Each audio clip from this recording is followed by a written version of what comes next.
accounting equation.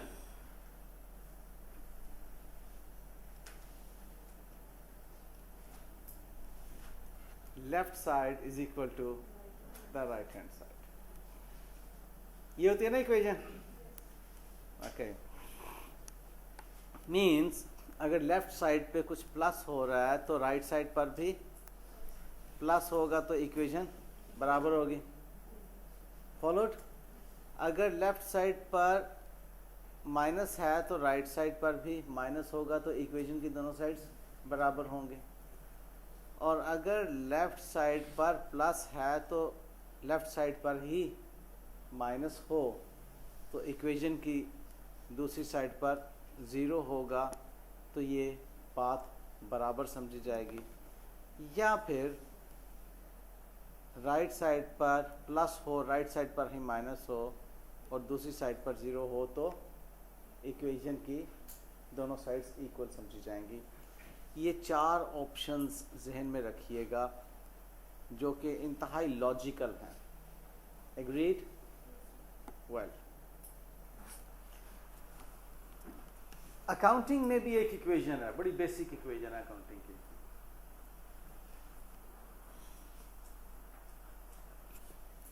वो ये है कि हमने जब बिज़नेस स्टार्ट किया तो जस्ट एक आइडिया था हमारे जहन में कि जी हमने बिज़नेस करना है. किस चीज़ का करना है ये भी हमारे जहन में एक आइडिया था. फॉर एग्ज़ाम्पल हम कहते हैं कि हमने लैपटॉप्स बाय करके सेल करने, हमने लैपटॉप्स में ट्रेडिंग करनी है. ओके, अब इसके लिए हमने सोचना शुरू किया. जस्ट आइडिया हमारे जहन में आया कि लैपटॉप्स की ट्रेडिंग करनी है. क्या जहन में आ रहा है? इसके लिए एक शॉप चाहिए. ठीक है, शॉप के अलावा हमें कुछ फर्नीचर चाहिए उधर.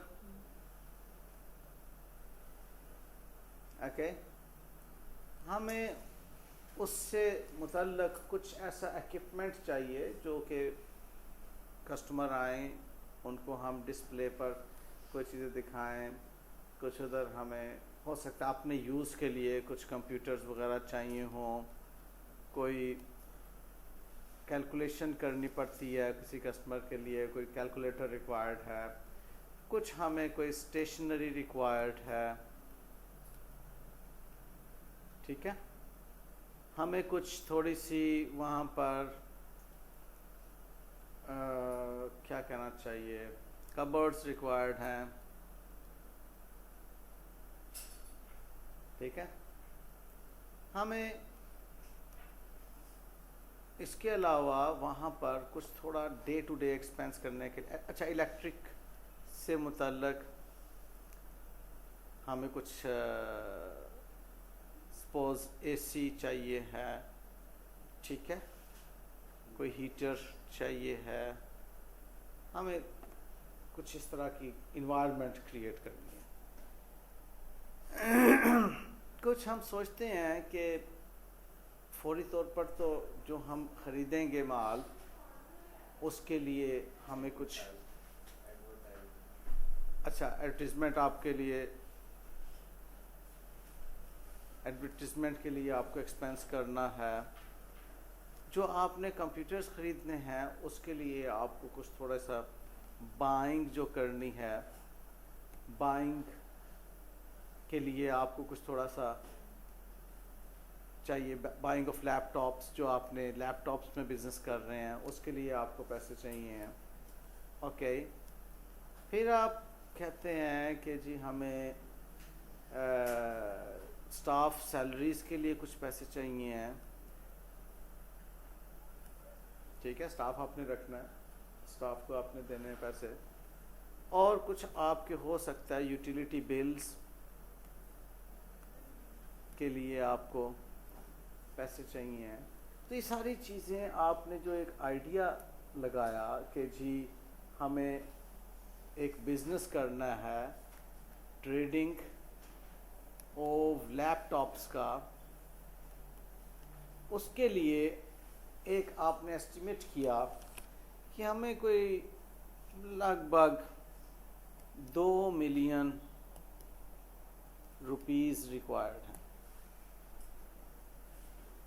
ओके, बिजनेस करना है, उस बिजनेस के लिए 2 मिलियन रुपीस रिक्वायर्ड है। अब आप सोचना शुरू करते हैं कि 2 मिलियन मेरे पास मौजूद है या नहीं। मालूम होता है कुछ पर्सनल सेविंग्स हैं,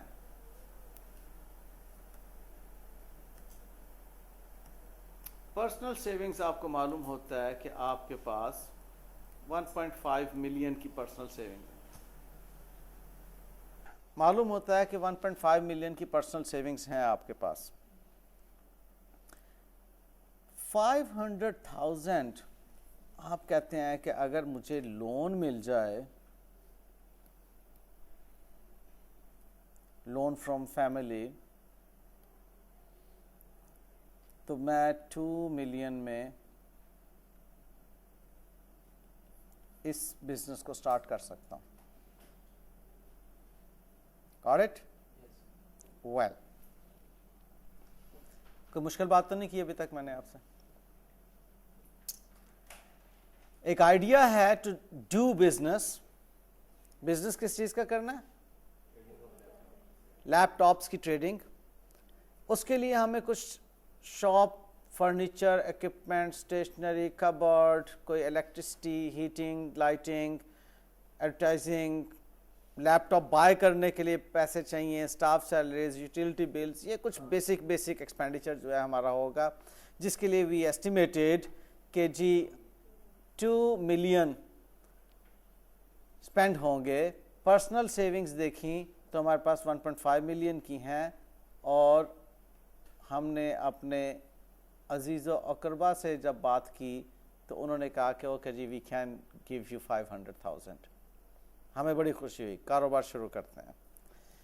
लें जी, बिजनेस का पहला दिन। बिजनेस के पहले दिन आपके पास कितना कैश अवेलेबल है? 2 मिलियन का कैश अवेलेबल है। ये 2 मिलियन का कैश किसने दिया? पर्सनल सेविंग्स कितनी है?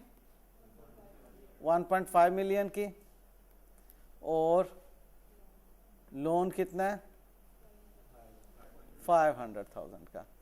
ये दोनों चीजें मिलके इस कैश के इक्वल आ जाती हैं। हुआ ये कि आपको एक रिसोर्स मिला कैश की शक्ल में 2 मिलियन का। उसका सोर्स क्या है? उसका सोर्स क्या है?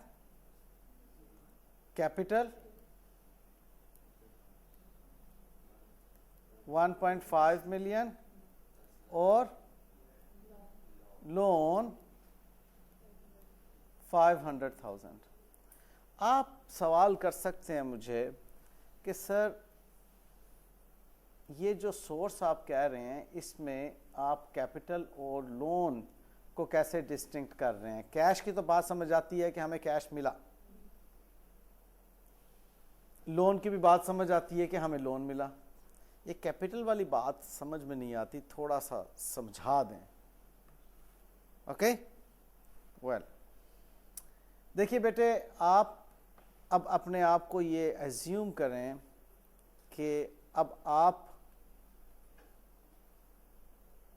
ऑनर नहीं हैं, बल्कि आप एक बिजनेस एंटिटी में बैठे हुए अकाउंटेंट हैं। ओके, अब बिजनेस एंटिटी में बैठे हुए अकाउंटेंट को पैसे कौन दे रहा है?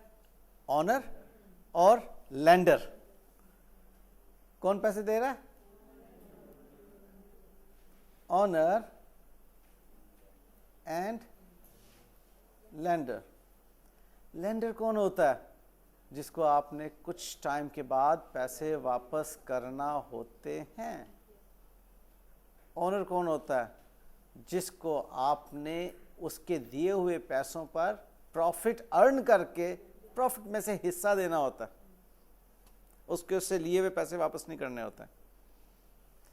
इन अ वे अगर मैं ऑब्लिगेशन की बात करूं,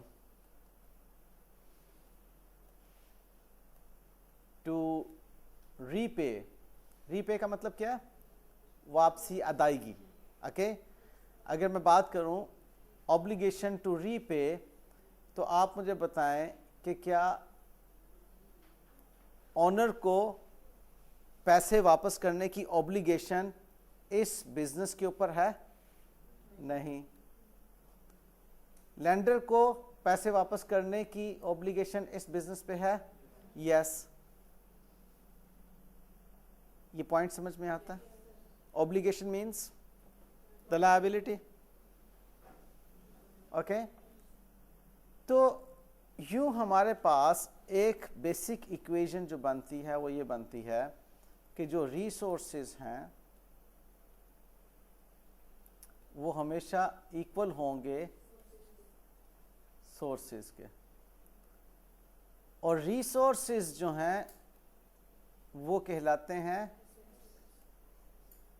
एसेट्स, और जो सोर्सेज हैं वो दो हिस्सों में डिवाइड हो जाते हैं। सोर्सेज ऑफ फाइनेंस ऑब्वियसली, एक कहलाता है ओनर्स की इक्विटी और दूसरा कहलाता है लायबिलिटी। तो इक्वेशन हमारे पास जो बन जाती है बेटे वो ये है कि assets are equal to owner's equity plus liability. ये है इक्वेशन।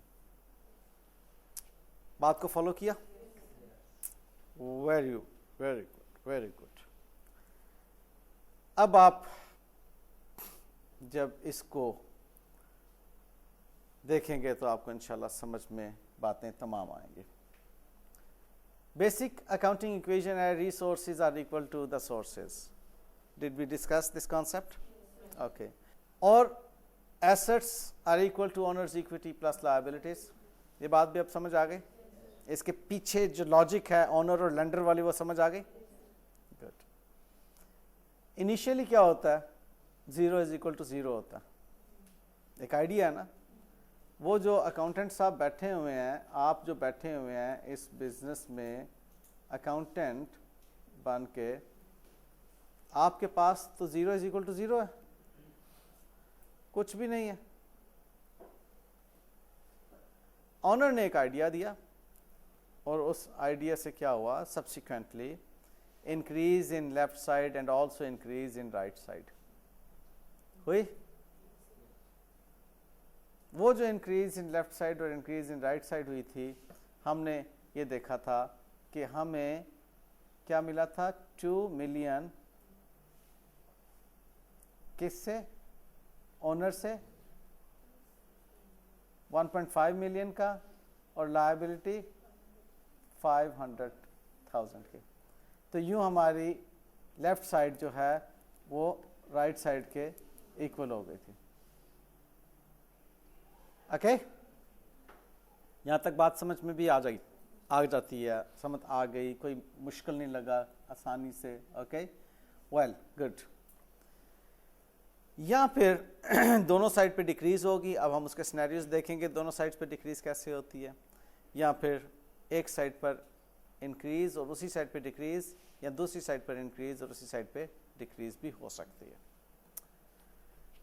वेल, अब आपके साथ एक डिस्कशन शेयर करनी है प्रॉफिट के बारे में। इससे पहले मैं आपको थोड़ा सा याद दिलाऊं कि हमारे पास हमने अकाउंटिंग एलिमेंट्स जो पढ़े थे, एसेट था एक, liabilities, honours equity, incomes and expenses. यही 5 heads of accounts, main heads of accounts हमने डिस्कस किए हुए हैं। ओके, इनमें से कितने हेड्स ऑफ अकाउंट जो हैं वो पिछले अभी हमने इक्वेशन में डिस्कस कर लिए?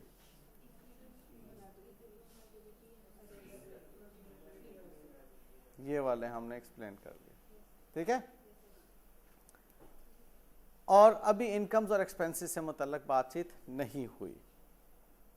हमारे पास जो इनकम में से एक्सपेंस करके रिजल्ट आता है, उस रिजल्ट को हम क्या कहते हैं? प्रॉफिट।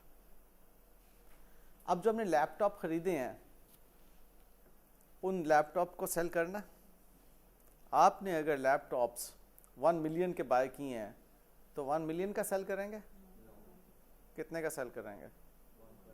1.5 का, 1.6 का, 1.8 का, जितना आपको उस सेटअप में प्रॉफिट रिक्वायर होगा, क्योंकि उसी प्रॉफिट में से आपने बहुत से एक्सपेंसेस भी इनकर करने हैं ना।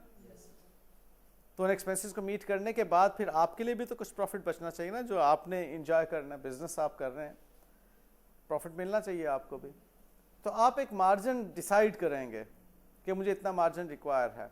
तो 1 मिलियन के लैपटॉप सपोजली 1.8 मिलियन के आप बेचते हैं, तो आपको प्रॉफिट कितना होता है?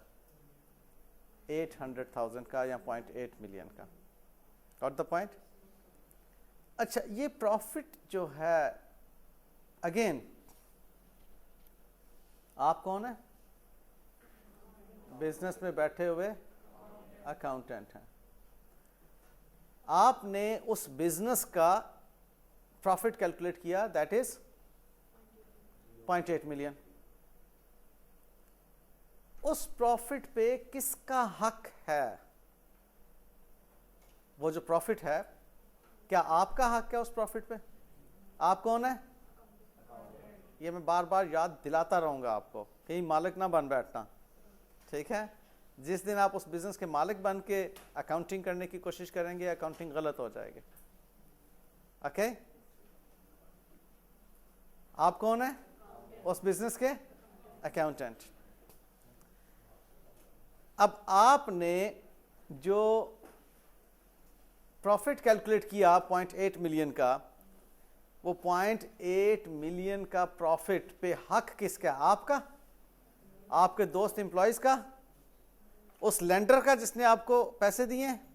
नहीं, उस प्रॉफिट पे किसका हक है? ऑनर का। लिहाजा उस प्रॉफिट को ऑनर्स इक्विटी में शामिल किया जाता है।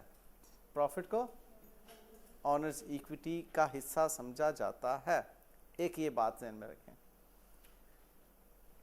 अब ये जो प्रॉफिट ऑनर्स इक्विटी का हिस्सा है, अगर आप थोड़ा सा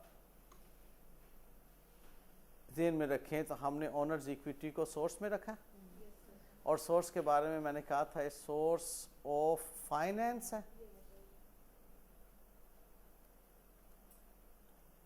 अब एक बात मुझे बताइए, ये जो 1.5 मिलियन ऑनर से आया, सपोजली ये बिजनेस है, ये आप उस बिजनेस में बैठे हुए हैं, ये ऑनर है और ये लैंडर है। ऑनर, लैंडर, ये बिजनेस एंटिटी, और आप ये इसमें अकाउंटेंट बैठे हुए हैं।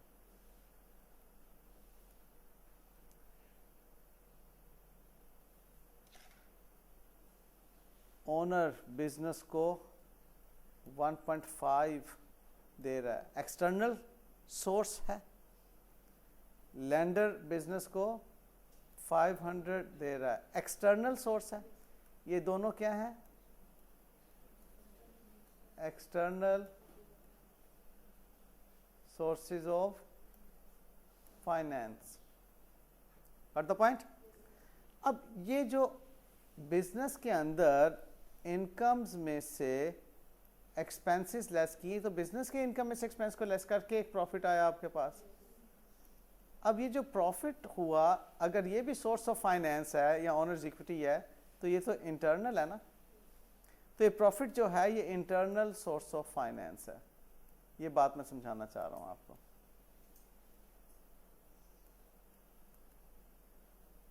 बात नहीं समझ आई तो आई विल रिपीट। बिजनेस में मौजूद अकाउंटेंट बिजनेस की इनकम्स में से बिजनेस के एक्सपेंसेस को लेस करके क्या कैलकुलेट कर रहा है? प्रॉफिट। और वो प्रॉफिट पे हक किसका है? ऑनर का। इन अ वे ऑनर्स इक्विटी में प्रॉफिट शामिल होगा, और वो जो प्रॉफिट इसमें शामिल होगा वो बाहर से किसी ने दिया या यहीं से अर्न हुआ?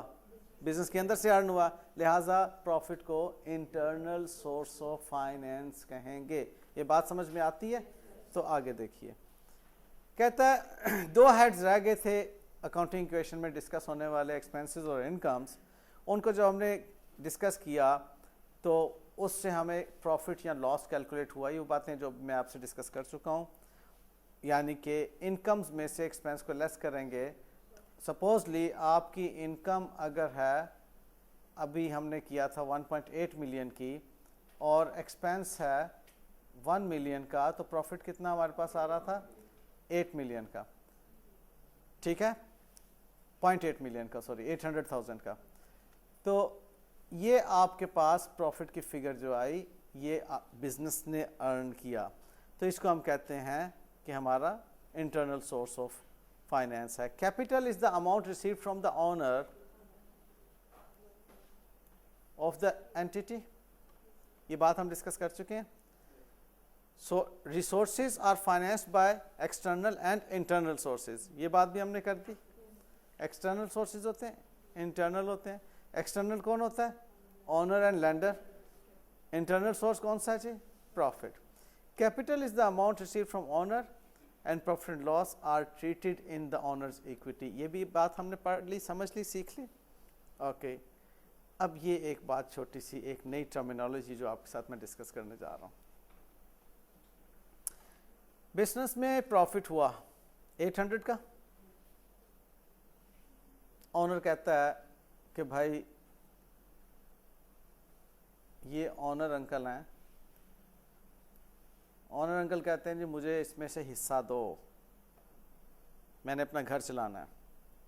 अकाउंटेंट कहता है जी कि मैं सारा का सारा तो आपको नहीं दे सकता, हाँ इसमें से कुछ शेयर आपको दे सकता हूँ। तो वो जो ओनर को इसमें से प्रॉफिट शेयर दिया जाता है, उसको हम क्या कहते हैं? Drawings. Got the point? Draw कर रहे हैं ना, ओनर को बिजनेस के प्रॉफिट्स में से कुछ दिया जाता है। अब ऐसा होता है बाज़ औक़ात ओनर को प्रॉफिट के कैलकुलेट होने से पहले ही अपने पर्सनल यूज़ के लिए कुछ रकम रिक्वायर्ड होती है, हो सकती है कि नहीं? ऑनर है, उसकी ज़रूरतें हैं, वो कहता है कि जी मुझे मेरी ज़रूरत के लिए इतने पैसे रिक्वायर्ड हैं, और मुझे पता है कि बिजनेस प्रॉफिट में है, प्रॉफिट कमाएगा, 1 साल प्रॉफिट तो 1 साल के बाद कैलकुलेट होना है, लेकिन अकाउंटेंट को भी समझ है कि हाँ भाई प्रॉफिट होगा बिजनेस को। ऑनर कहता है कि जी मुझे इसमें से कुछ मेरे पर्सनल यूज़ के लिए पैसे चाहिए। अकाउंटेंट कहता है ठीक है, हम जो प्रॉफिट होगा अल्टीमेटली उसमें एडजस्टमेंट बाद में कर लेंगे, ये पैसे आप ले लीजिए। तो जो अकाउंटेंट ओनर को पैसे दे रहा है उसको आप क्या कहते हैं? ड्राइंग्स। और अकाउंटेंट जब ओनर से पैसे ले रहा था तो उसको क्या कहते हैं? Capital. Got the point?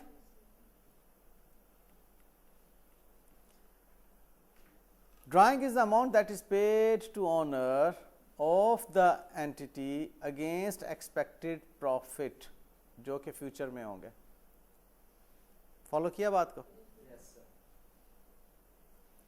Very good. मैंने अभी आपको जो बात छोटी सी की वो मैं रिपीट किए देता हूँ। ये बिजनेस, ये आप बैठे हुए हैं बिजनेस के अंदर, ये ऑनर अंकल हैं, ठीक है। ऑनर बिजनेस को अगर पैसे दे तो उसको क्या कहते हैं? कैपिटल। और ऑनर अगर बिजनेस से पैसे ले तो उसे क्या कहते हैं? ड्राइंग्स। फॉलोड? ओनर जब बिजनेस को रकम देता है, माल देता है, सरमाया देता है, तो वो सोर्स ऑफ फाइनेंस बनती है बिजनेस के लिए, और उसको हम कहते हैं कि ओनर से बिजनेस को कैपिटल मिला। ओके और ओनर एक फ्यूचर में होने वाले एक्सपेक्टेड प्रॉफिट के अगेंस्ट बिजनेस को कहता है जी मुझे कुछ दीजिए, तो वो ड्राइंग्स कहलाती हैं। Got the point? वेल, अब ओनर्स इक्विटी, जो अगर मैं बिगर अकाउंटिंग इक्वेशन की बात करूं तो उसमें ओनर्स इक्विटी एंड लायबिलिटीज बराबर हो रही थी एसेट्स के, ठीक है। तो वो ओनर्स इक्विटी में अब क्या कुछ होगा, एक तो कैपिटल होगा जो ओनर ने पैसे दिए, दूसरा प्रॉफिट होगा जो बिजनेस ने कमाया, और तीसरा ड्राइंग्स होंगी जो बिजनेस ने ओनर को दिया। अगर मैं बात प्रॉफिट की करता हूं तो लॉस भी तो हो सकता है ना, तो लॉस का होना कोई ऐसी बात नहीं है कि लॉस कैसे आ सकता है, बिजनेस है, बिजनेस में प्रॉफिट लॉस दोनों हो सकते हैं। तो ओनर्स इक्विटी के लिए हम क्या कहते हैं, capital plus profit minus drawings, और इफ देयर इज लॉस वो माइनस हो जाएगा। दूसरे लफ्जों में अगर मैं प्रॉफिट और लॉस इस तरह से लिखने के बजाय मैं कहूं कि कैपिटल में जितनी इनकम्स हैं उनको ऐड करते चले जाइए और जितने एक्सपेंसेस हैं उनको लेस करते चले जाइए, तो फिर हमें प्रॉफिट या लॉस की बात नहीं आएगी।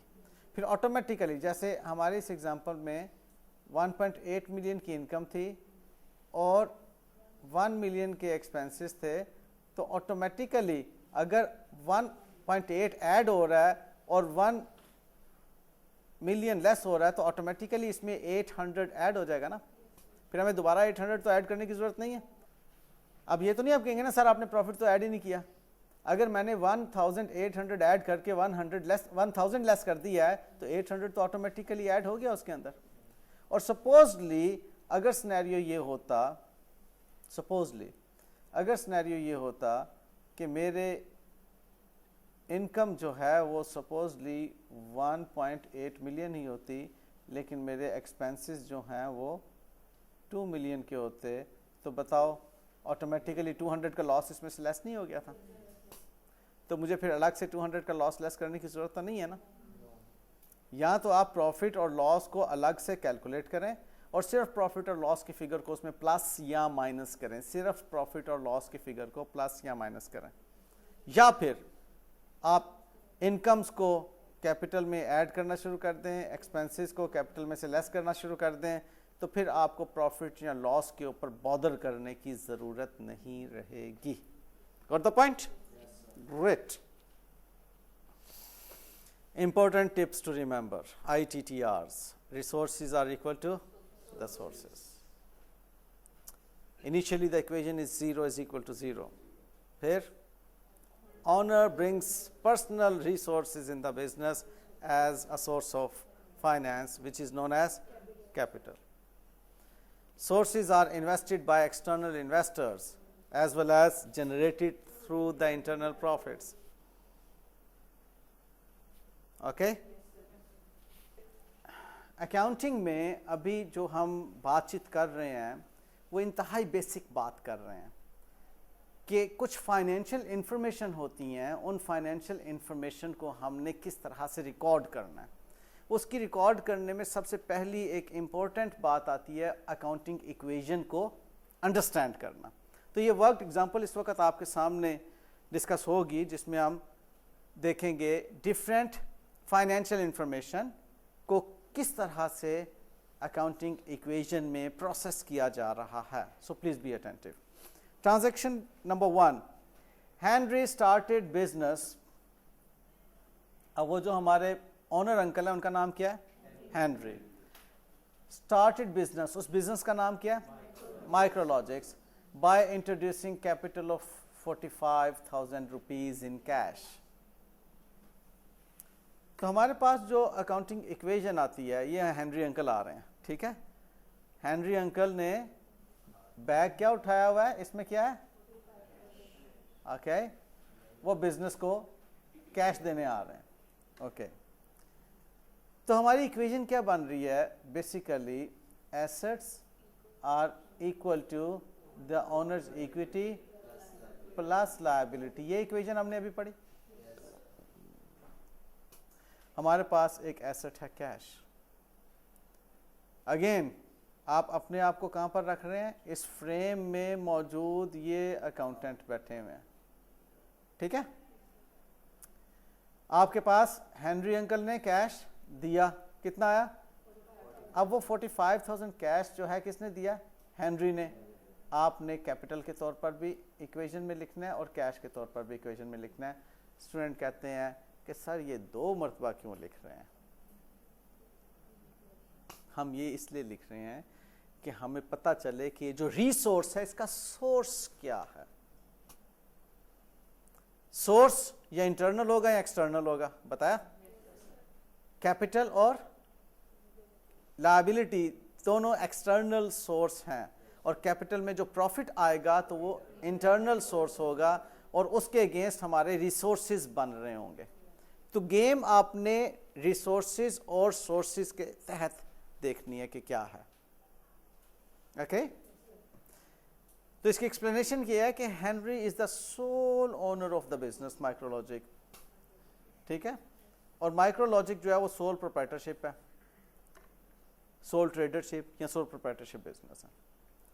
Above accounting equation relates only to the business Micrologics. ये माइक्रोलॉजिक से रिलेटेड एक ट्रांजैक्शन है under the business entity concept. आप क्या देखेंगे कि बिजनेस एंटिटी ये जो बिजनेस एंटिटी है ये ओनर से अलग एक हैसियत रखती है, ठीक है। तो इस बिजनेस एंटिटी कॉन्सेप्ट के तहत आपने इसको प्रोसेस करना होगा। ओके उसमें फर्दर किया है कि ये हेनरी जो है वो अपने पर्सनल घर के जो एक्सपेंडिचर है उनकी अकाउंटिंग यहां पर नहीं कर सकता। उसके घर का कोई बिजली का बिल आए या कुछ आए वो उसकी अकाउंटिंग यहां पर नहीं करेगा। यहां पर अकाउंटिंग किसकी हो रही है? ये बिजनेस की हो रही है जिसमें कि आप अकाउंटेंट हैं। फॉलो किया? Good. Transaction number 2, Micrologics purchased furniture by paying cash 20,000।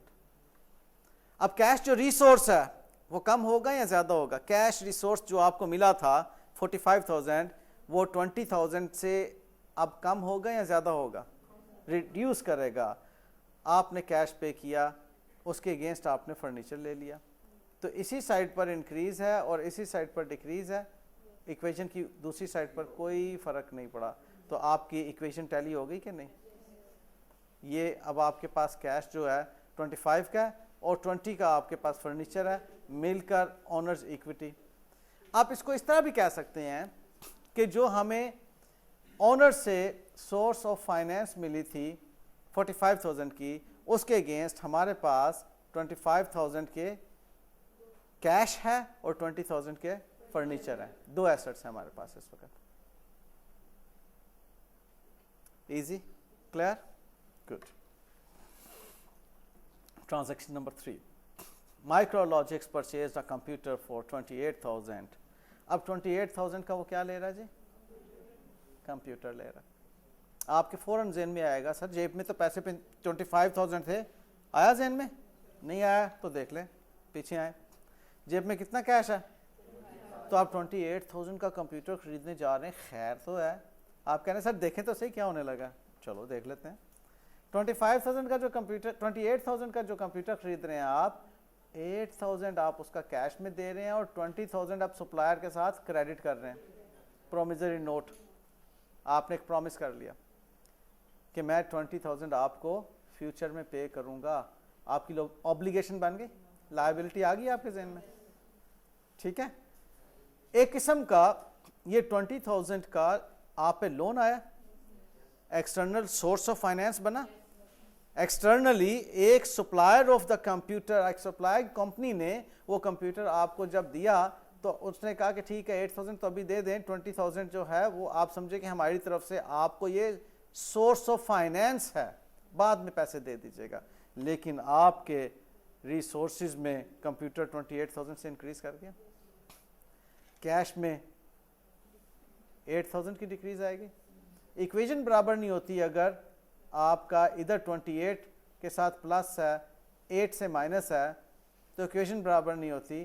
तो इक्वेशन तो बराबर होगी ना जब आपका 20,000 से जो है वो लायबिलिटी इंक्रीज कर रही होगी। वो लायबिलिटी आपकी बिल्स पेएबल के नाम से है। अगर आपको यहाँ पे मुश्किल आ रही है कि सर बिल्स पेएबल एक टर्मिनोलॉजी है, वो समझ नहीं आई क्यों लिखा है, आप लेंडर लिख दें, आप सप्लायर लिख दें, आप क्रेडिटर लिख दें। डिस्कस किया था ना लास्ट लेक्चर में क्रेडिटर को, जिससे आपने क्रेडिट पे कुछ बाय किया है, आप वो लिख दें। फिलहाल अभी इस पे रिलैक्स हो के टर्मिनोलॉजी पे आपने टेंस नहीं होना, ओके लेकिन आपने जिस चीज पे टेंस होना है वो ये है कि आपकी assets should always be equal to owner's equity and liability. इस बात पे टेंस होना है आपने। Got the point? Easy? Well, both sides are equal और नॉट? जरा एक मरतबा टिक टिक करें जरा। इस साइड पर तो 65,000 हमें आसानी से कैलकुलेट हो गया, ये भी 65,000 बनता है कि नहीं? ये बेटे 17,000 है, ये इसका कर लीजिएगा, वो 9 नहीं है 17 है, बनता है 65,000। तो both side should remain equal. ये अकाउंटिंग इक्वेशन की खूबसूरती है। Very well. Micrologics entered into a transaction of buying stock, inventory। अब देखो ना, आप जिस प्रोडक्ट में डील कर रहे हैं, सपोजली माइक्रोलॉजिक्स जो है कंप्यूटर एक्सेसरीज की बिजनेस कर रही है। कंप्यूटर एक्सेसरीज में क्या चीज़ें आ जाती हैं? कार्ट्रेज आ जाता है सपोजली, ठीक है, रैम्स आ जाती हैं, ओके, हार्ड ड्राइव्स आ जाती हैं, ओके, इस तरह की आपकी यूएसबीज आ जाती हैं, बेशुमार इस तरह की चीज़ें, उसमें वो उन डील कर रहा है, उसको बेच रहा है वो।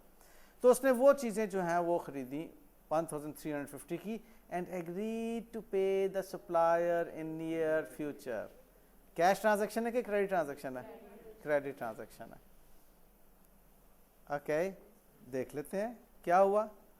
अब ये 1 2 3 तो है ही है, यहाँ तक तो हमें वही पुरानी बातें नजर आ रही हैं। एम आई राइट? अब उसमें ये हुआ कि हमने जो स्टॉक बाय किया 1350 का, वो उधार पे बाय किया, ये क्रेडिटर आ गया।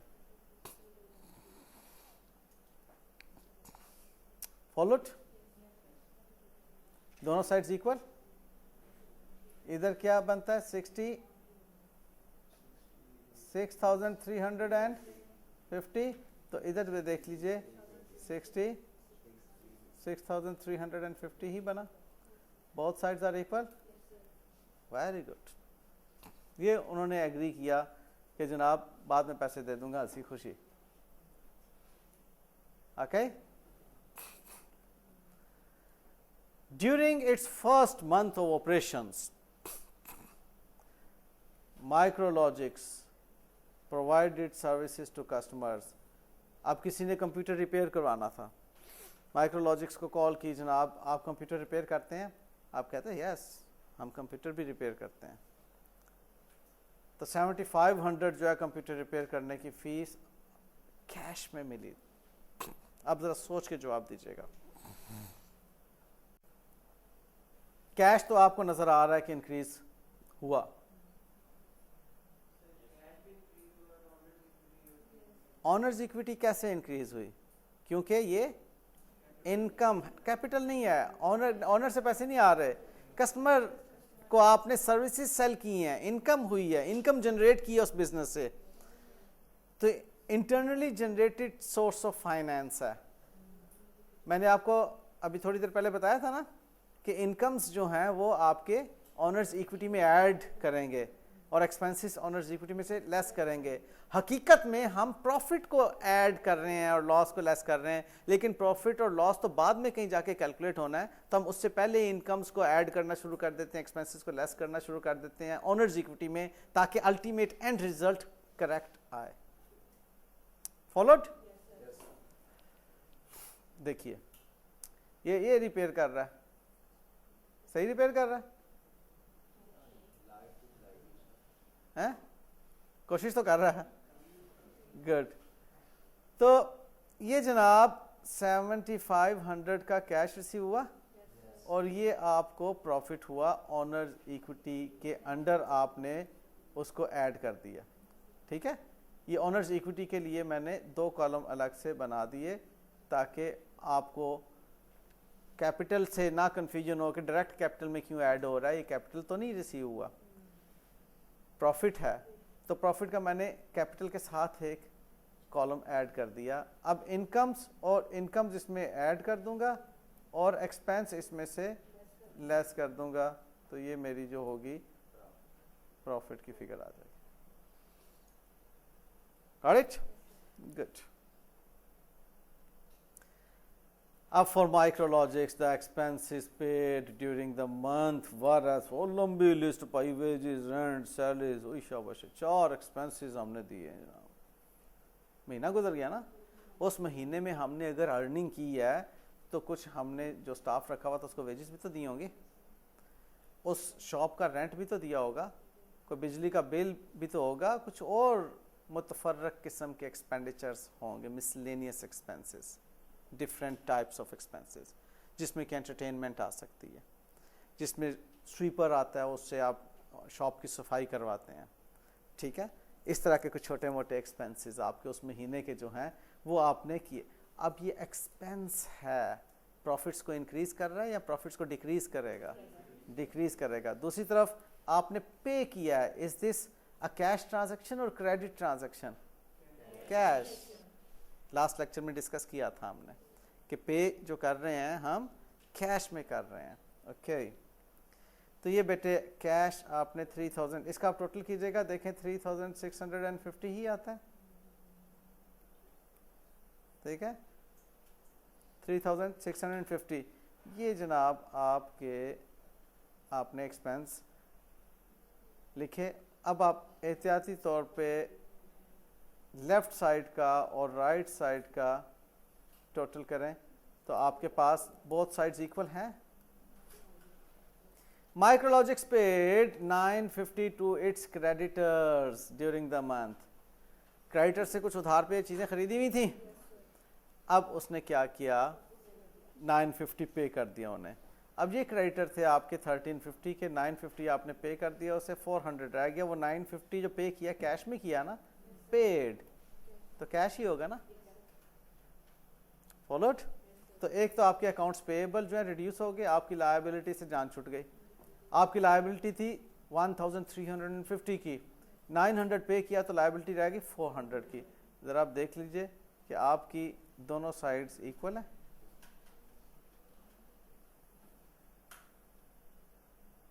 Agreed? Excellent, mashallah. Well, during the month, Micrologics sold out stock costing 800 for 1200 on credit terms, earning a profit of 400. इसको समझ लेते हैं। सेल्स हुई हैं, वो जो सेल्स हुई हैं उसको ज़रा थोड़ा सा देखिए, उनकी कॉस्ट क्या थी? कॉस्ट ऑफ स्टॉक क्या थी? कॉस्ट ऑफ स्टॉक सोल्ड 800 का, cost of stock sold 800, sold for 1200।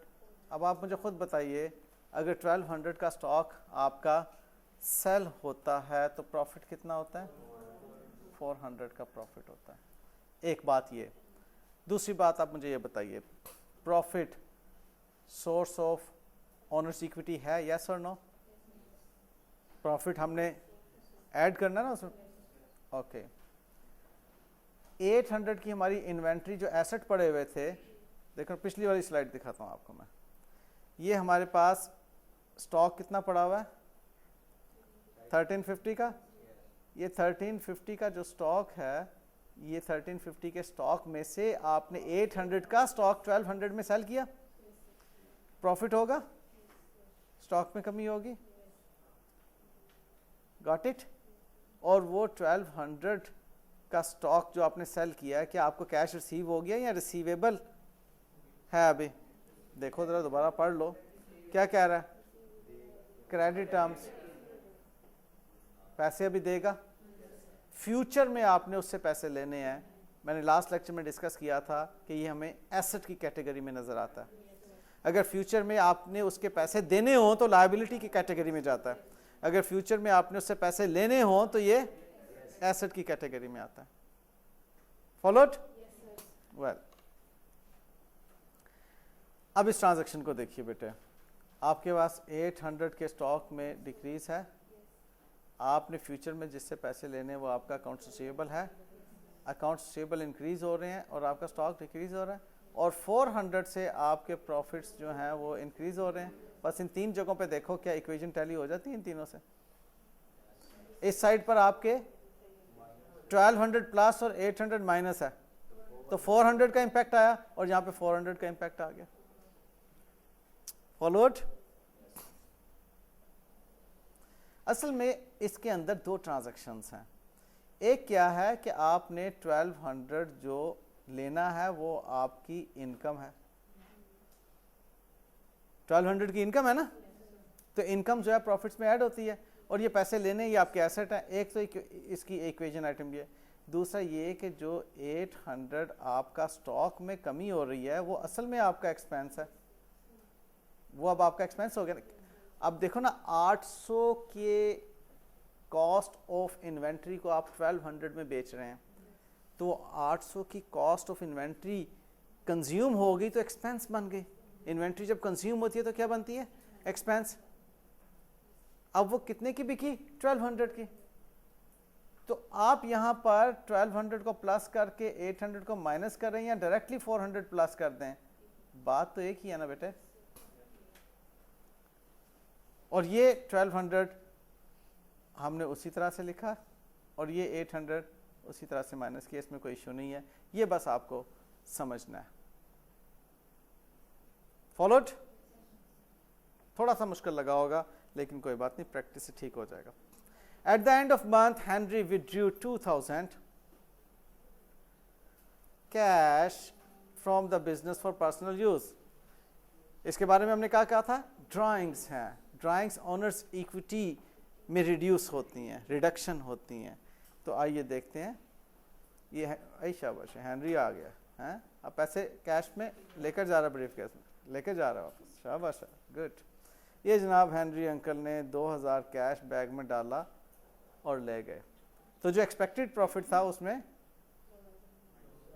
अच्छा अब इसको ये नहीं आपने कहना कि ये एक्सपेंस है, ये प्रॉफिट डिस्ट्रीब्यूशन है, ये ध्यान में रखना, ये प्रॉफिट डिस्ट्रीब्यूशन है।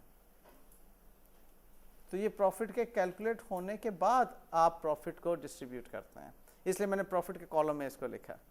इसलिए ये कंफ्यूज ना कोई करे कि सर इसमें तो एक्सपेंसेस माइनस होते थे तो इसका मतलब है ड्राइंग्स भी एक्सपेंस है। ड्राइंग एक्सपेंस नहीं है, कहीं पर इसी तरह से लिखो, जोर दे के लिखो, नहीं है, बोल्ड करके कर सकते हैं आप, ड्राइंग अलग कॉलम में ले लें लेकिन माइनस के तौर पे उसे लिखेंगे आप, ठीक है।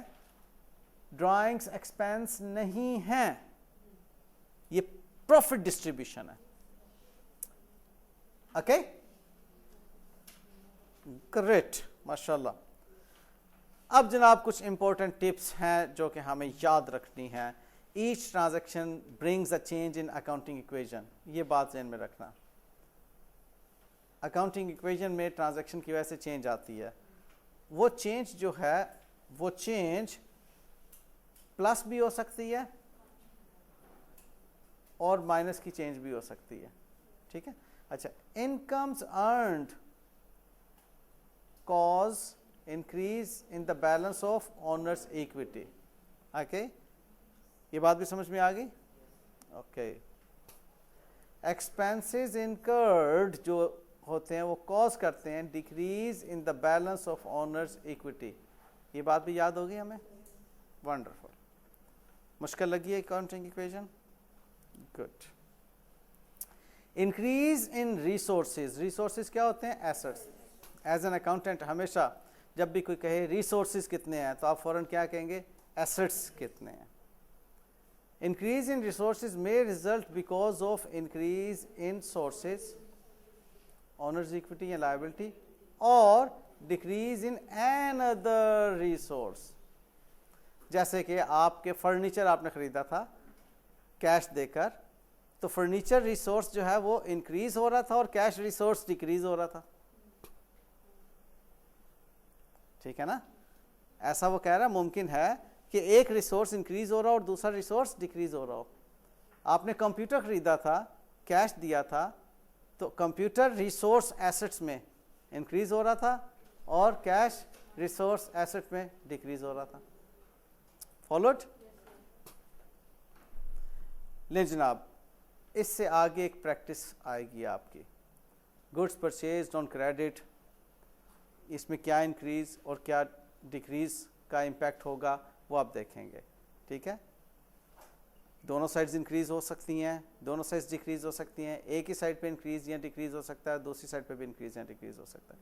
इस तरह के कुछ मजीद क्वेश्चंस भी हैं that you will do on your own. Okay, this will be your homework, ठीक है।